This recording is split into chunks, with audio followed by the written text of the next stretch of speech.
couple of years ago, I did a project for a company to produce flare or decoy flare. But what is flare? It's a kind of tool, a military tool. In fact, in warfare, when a missile is targeting an aircraft or helicopter, they're sick. They are looking for heat. So in fact, they look for exhaust from the engine. And these missiles are infrared-based missiles. That's the reason that flare can be a useful tool to protect the lives of the people on the board. But how it does it, it basically creates the same amount of heat that is produced by the engine. In fact, the missiles will be misguided and won't get or hit the target. In this episode, I would like to talk about flare and which machinery is needed to make flare, and what is the material that is needed to produce flare. Please join me. So, as I said, the flare can be a tool to protect the aircraft to avoid to get hit by the missile. The missiles can be air-to-air missiles, or it can be ground-to-air missiles. There are different materials that can be used in flares.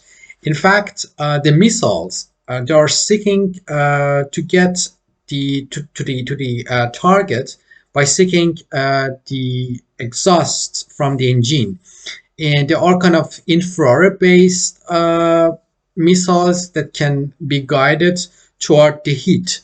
And in fact, the control or the triggering of the infrared, the flare, can be automatic or can be by the pilot, and the pilot will decide that based on the radar, they decide if they need to get activated or not. There are different type of flare materials. Either they can be pyrotechnic or if they can be pyrophoric. In pyrotechnic materials, there are either can be magnesium, it's the most famous ones, Teflon and Viton, which is short term called MTV. Or they can be ammonium, perchlorate, and magnesium. On another level or another class of flares, either they can be pyrophoric, which includes iron, potassium perchloride, or maybe uranium or plutonium. These are also from this class of the material. And also sometimes they use additives. There are organic binders that can somehow increase or decrease the UV and infrared level of the flares. So the whole idea is to misguide the missiles, not to get into the target. Of course, the missiles are now somehow getting smart, and they can recognize if the flare having the same amount of,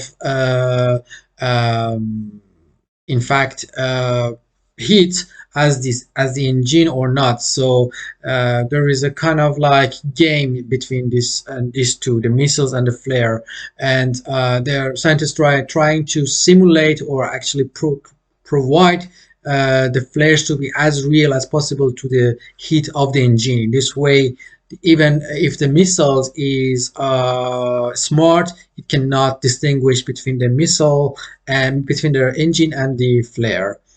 Another thing is that the flare can be also iron plated, it's coated with ultra fine aluminium. This is also another possibility of flare material. All right, as you see, what I designed is this production line of flare includes 4 cells or cell production, I would say A, B, C, and D.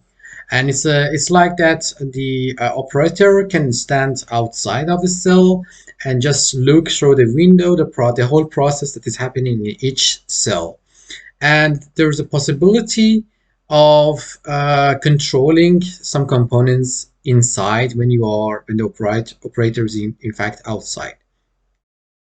This is another view of that process, that how each cell is organized and in fact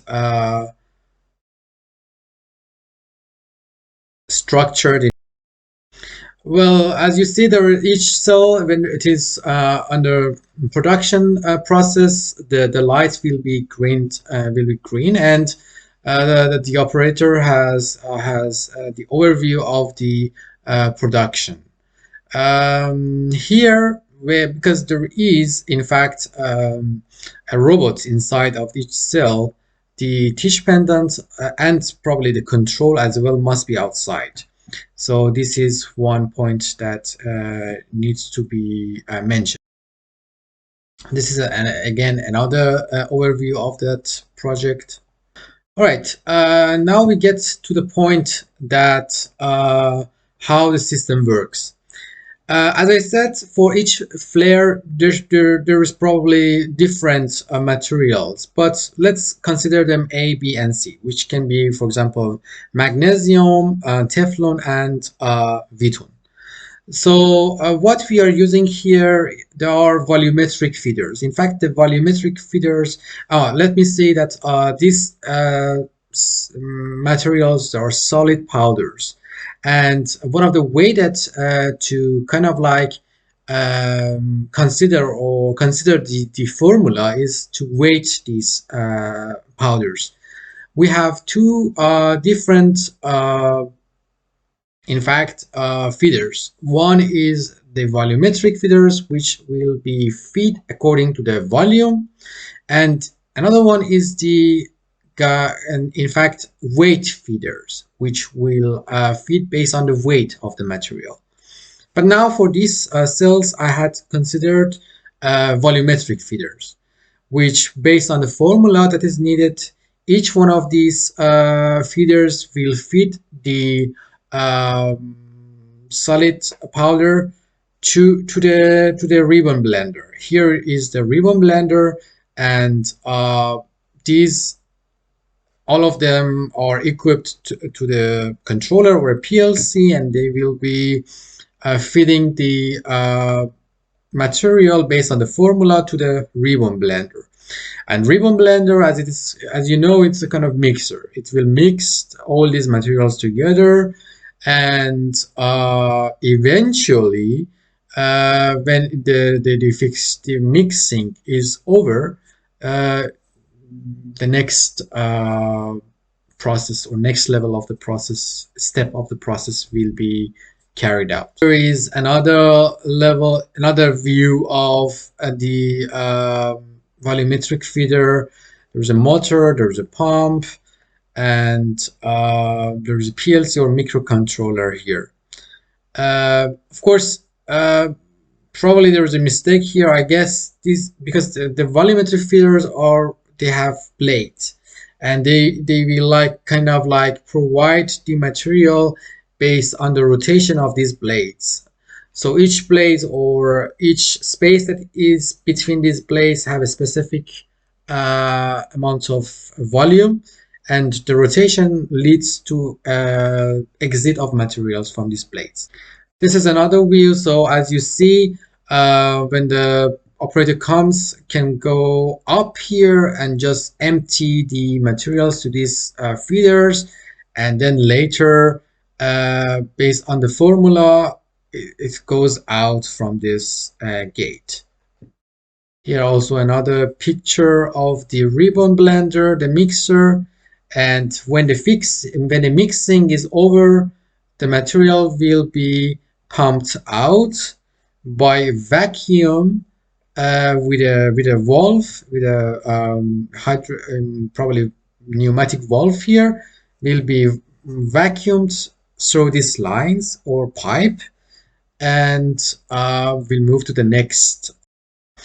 So this is the pipe that I was talking about. The pipe will be vacuumed all this powder materials to a filter, And here we have the pump vacuum from one side. So all these materials will go through the filtering probably, and then enters to the another volumetric feeder, which the task or the duty of this volumetric feeder is to feed these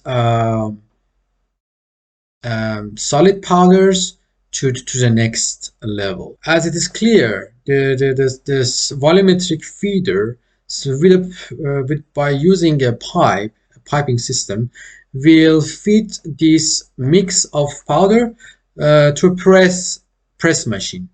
And this press machine usually can be 30 up to 30 bar, will kind of like needs to press this solid to one uh, cap or to one container. Here is quite clear. So this pipe kind of is a flexible pipe, can goes forward and backward. And each time that it goes forward, here is the case or our container, the material will go flows here, and it needs one stamp or one pressing by the machine, because these needs high density inside this case, these powders, to be effective when it is needed to get burned. So it's kind of it was kind of automatized. I also did the PLC programming for all the process, and each time this forward and backward was controlled by the central PLC. And yeah, so it was like that. It will kind of like each time we'll press these materials or powders, and then we have a robot here, which I will, with a gripper, which I will explain later what is the job of this robot. Yeah, so here we have the press, we have the robot, we have the machine or quality control station or machine vision quality control station. The robot is equipped with one gripper, which will hold the container, and one suction at the bottom, which is needed to kind of like pick and place the cups, in fact, caps on the top of the container. There is a one feeder here, which feeds from one way the container, and another way is the cover. The cover is very important because it needs to have it's made of specific materials that ignites through the air, because it needs to get burned as fast as possible when it goes outside of the aircraft. So the job of the robot is in fact pick and place. It picks the container, put it in under the press. The press, the volumetric feeder will fill the powder inside the container. The press will be activated, will punch it and get out, and it might do it for 4 or 5 times, this punching, and at the end the robot will get also activated again, pick the cover and put it on the top surface of the container one more time, the last time. The press will punch that and in fact press that, and then when it is done, the press will release or remove the container. The robot pick it up and put it in the quality control station, which basically works on machine vision algorithm. The machine vision algorithm will monitor the structure and geometry of the container. It has been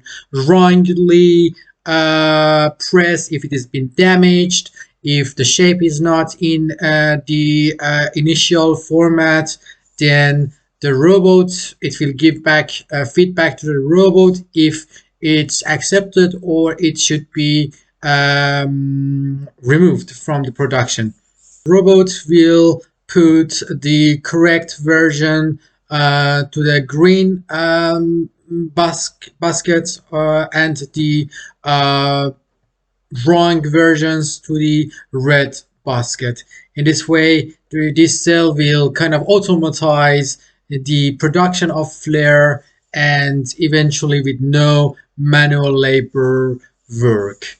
I hope you guys that enjoyed it, and you kind of like realize how this structure and how the formulation works, and how which machinery is needed to produce flare or decoy flare for aircraft uh, in warfare. So yeah, so please subscribe to my channel, give it like, give it comments, please write to me which product you are interested to know, which machineries used to produce these products, and I will try to explore them and provide information for you to have more knowledge about them. Thank you very much.